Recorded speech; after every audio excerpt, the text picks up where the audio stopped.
Hello and welcome to CXO Talks. I'm Kalpana Singhal, the founder and CEO of CXO TV, a flagship brand of Techless Media Group.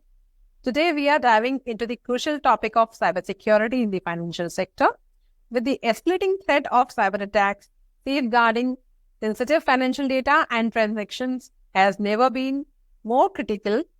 So, joining me is our special guest, Mr. Anshuman Pund, Chief Information Security Officer at Suryoday Small Finance Bank, to shed light on navigating cybersecurity challenges in the financial sector. Anshuman, it's a pleasure to have you here on CXO TV. Thank you for joining us. Yeah, same here. Thanks, Kalpana. So, to kickstart, Anshuman, could you just let us know what are the key cybersecurity challenges faced by the financial sector today?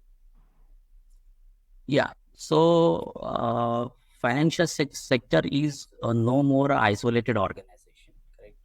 So it's an ecosystem now. So banks are connecting not only with RBI, NEFT, RTGS, traditional banking, or with NPCI, UPI, IMPS, or the other enabled payment system. But banks are also connecting with the various partners, say payment gateways or BC partners or fintechs. So now it's become a ecosystem. So and hence when we talk of ecosystem, there are a lot of challenges keeping the security for the entire ecosystem. So that one prominent area I could see from the banking perspective. And yes, of course, digital transformation and the other things, new technology, and then challenges of new threats. Those are always there. Then again, there are new sophisticated attacks. So these are there. I mean, yes.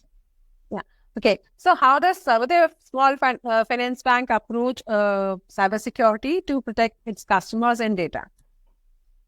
Yeah, for customers and data, of course, we have a next generation SOC implemented. So all the log sources are integrated and various use cases are built.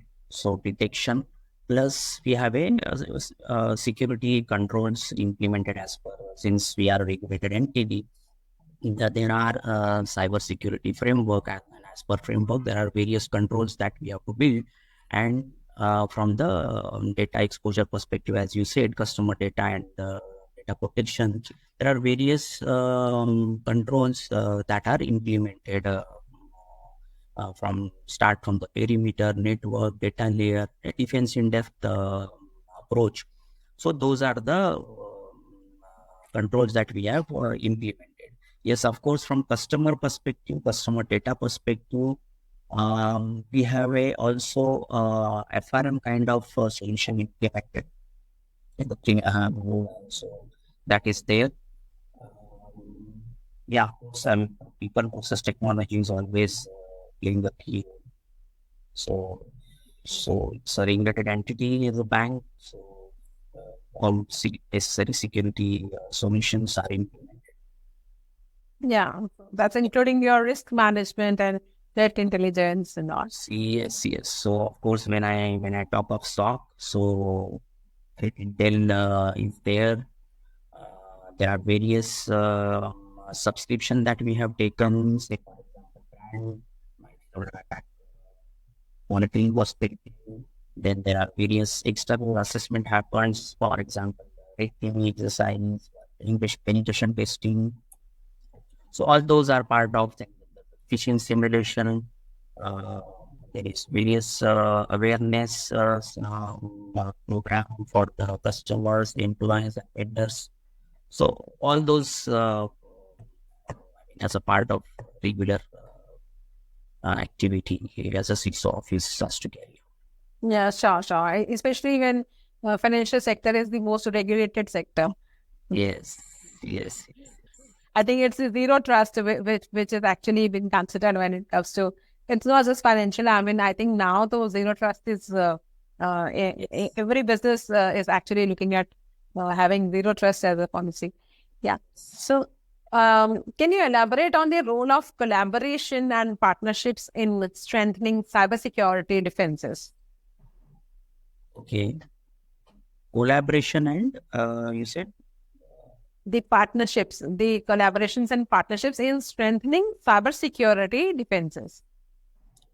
Okay. So, of course, I mean, as I said, there are various controls implemented the banks at a higher level, and considering some of the subscriptions or the services like DDoS, and we have got top OEMs solutions implemented to detect, prevent those attacks. Uh, and we have subscribed some of the services which proactively does the assessment on a periodic basis. We have a vulnerability management program across, and we have a on-site a certain a panel vendor who also does the regular assessment as and when there is any change in application or any new application has come in. All those collaboration is there. Without that, I mean, it cannot work. Yeah, sure, absolutely. So, with the increasing digitalization, you mentioned earlier also, so what kind of challenges, the banks are facing in embracing the digital transformation initiatives, and what best practices, you would like to highlight for ensuring robust security in a digital banking environment? So, see, as we started with partner connectivity and all. This is not no more a single entity or a bank. So it's an ecosystem, as I said earlier.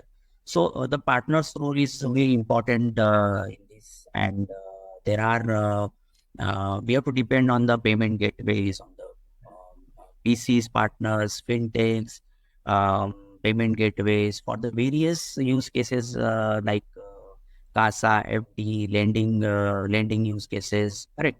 So that's the partner ecosystem. So what best practices and what are the challenges that we have is that we know for sure that as a bank, we are a regulated entity and we are doing those due diligence. But what about the partners?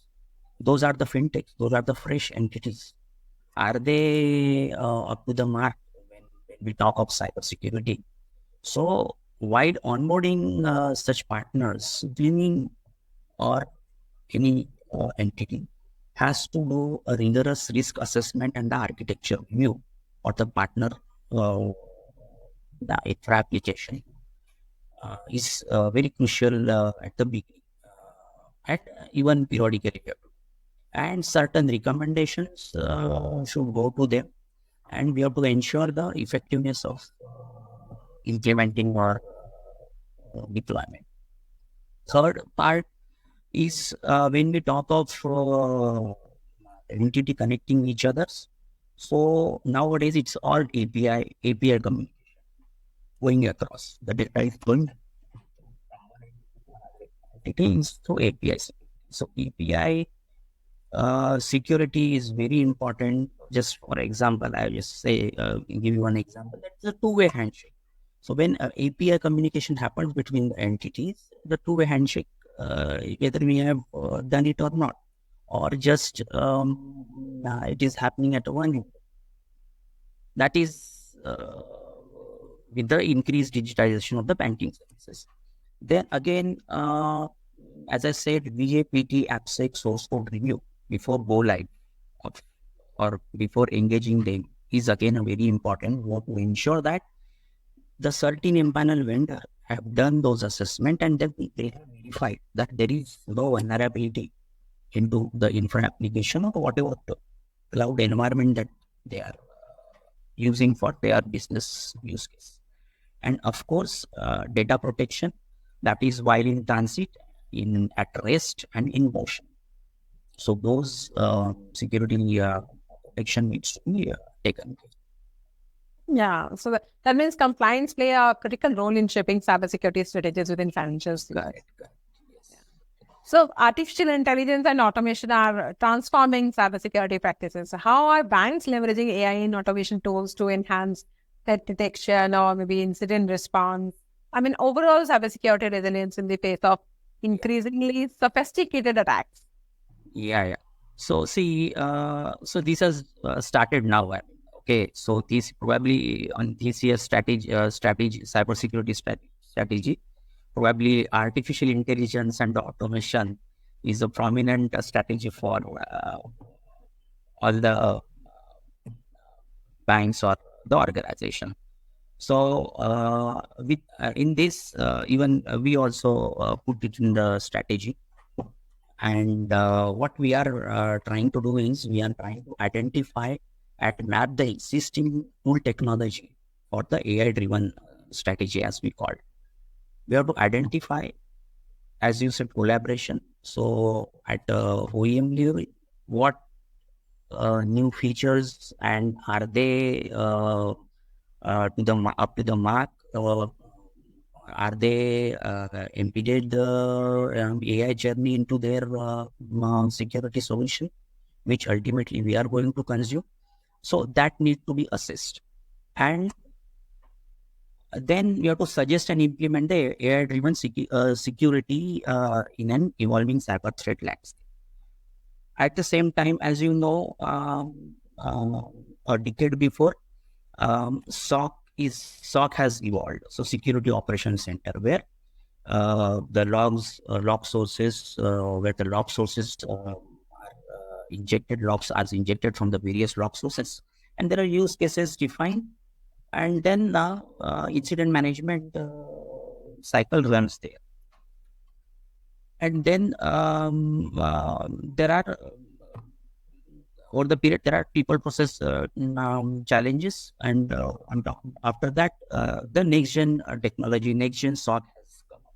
So where then we start correlation with the user and entity behavior, network behavior, and threat intel. We try to do the correlation and we try to manage. But that is also insufficient, and a lot of false positives or a lot of efforts needs to be put in, and expertise is required. Um, so now with this AI evolved, and security solutions like a SOAR, we call it as a security orchestration, automation, and response, has come up with a AI intelligence. So what it does basically, so it does threat detection, anomalies, unusual behavior, and potentially try to find out the potential vulnerabilities. It try to does the behavior analysis, identify insider threats, advanced persistence threats. It also does the predictive analysis. So it try to see the historical data and predict if there is any attack, is there any threat that is going to trigger in the near future. And of course, on SOC, and this technology is called as a detection technology. So with this AI and all, they're also trying to do the automation. So automating the or mitigating the threats, or mitigation for the incident that has been triggered. No more manual intervention. So as and when something triggers on the respective controls, the automation will happen and it will automatically block. So it will reduce the mean time detection and mean time response, what we call it as. So detection and the response time will get reduced. So AI is playing more role into that, as I could see. And of course, as I said, the OEMs are also um, getting their AI/ML engine into their security product, which ultimately going to help us, a consumer like us. Yeah. Yeah, sure. So, have you ever, faced any cyber security incidents, or maybe have learned, from somewhere? So, if you would like to, share that as an example, that okay, this is what happened, and this is how it happened, and these are the learnings. So, I think that will be very useful insight for our audience to relate with. Okay. See, and I really remember some long back uh, when there was Jack virus came in some way back 10 years before, probably. So, this Fusark virus, what it does basically, it try to kill the EXEs of the systems, the user's system, and it makes that application no more working stage. So, and suddenly there were a lot of variant comes within that point in time. So, that was the incident, one of the incident that I faced. And then we called the OEM on site and corrected some of the footprints. Uh, Signatures came in, they pushed the signatures, we reinstalled the applications, and then the users start working on it. And yeah, there were some small DDoS attacks or credential compromises cases. So those were things, I mean, I have seen. Yes, so it was way back. Yeah, And now I think with the new technologies, the digital technologies, things have streamlined, and now we have a much more robust cybersecurity framework in place. But still, I think, I mean, this is the kind of a space which is always evolving, and it's a kind of a journey, yeah. and not like a destination. Yes, yes. Yeah. So, maintaining customer trust is crucial. How do you balance the need for robust security measures while ensuring a seamless and user-friendly banking experience for customers? And what strategies do you employ to communicate security measures effectively to customers? Yeah. So see, at one side, so there are two parts, correct? So one is at organization side where we have hosted our application, we are securing, we are updating, upgrading, enhancing based on user experience. We are making application uh, very easy to use by our consume by our customer. And the so there is a lot of workforce and the people are working for ensuring it works. So confidentiality, integrity, and availability we work for, and enhancement and new product line that for which we are working. The other side is a consumer, the end user, like you and me as a customer of the bank, for example. So we are using websites, internet banking websites, or nowadays everything is on is in mobile in app. So no one, I mean, hardly people go to bank and visit, and we do a lot of transactions over the mobile banking app. So from customers' perspective and the modus operandi and the fraud trend that is currently you see, uh, many frauds are happening for OTP or sharing and screen mirroring and all those parts. Um, what we have built is, or the other organization are doing for the customer benefit point of view. Uh, App is APK, and there is a application runtime application self protection SDK software development kit. They bundled with the APK, which prevents and you will not feel will be having like a APK app that is there in the Play Store, and we are simply downloading and we are consuming it. But this SDK, this runtime application self-protection SDK is all the time scanning while we are opening that app. So it prevents us from the screen mirroring, screen capturing, the rogue Wi-Fi detection, VPN detection, and application installer source validation, SSL pinning bypass, for example. So a lot of validation it does basically. So customer is not aware of those things. What the institution are doing for ensuring that the frauds that is happening and how that will not impact to them. So that way, those secure implementation is on the app part. Of course, FRM plays again a key role, where preventive, where it looks for the geolocation, transaction aware detection, prevention that is happening, so that fraudulent transactions or the traffic can be blocked, informed, or get validated from the customer. Then third part, I could see that awareness. So customer awareness on the various frauds, various modus operandis that there are.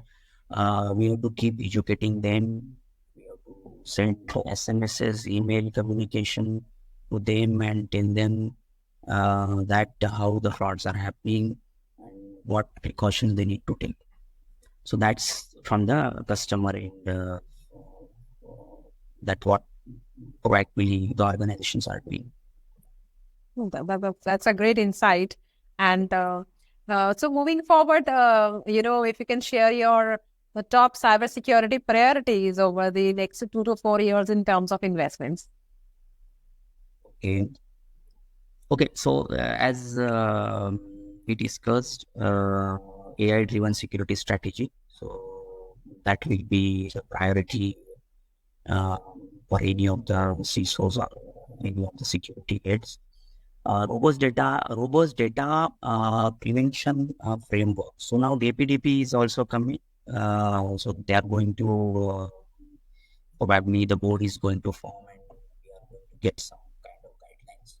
So data protection framework is important. So everybody has to start framing the framework for the data protection. Then third is the prominent risk or threat that I see as a ransomware nowadays. So ransomware cyber resilience strategy that we need to build. We need to conduct workshop. We need to do the tabletop exercise for the senior management and the technical staff.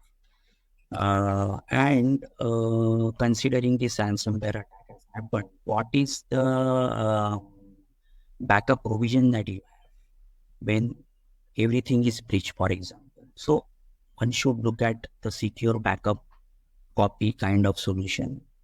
So there are various solutions available. So we need to have that one separate copy with us all the time, in spite of any damage process that is happening. And we have to conduct a renewable posture assessment. So posture assessment is very important.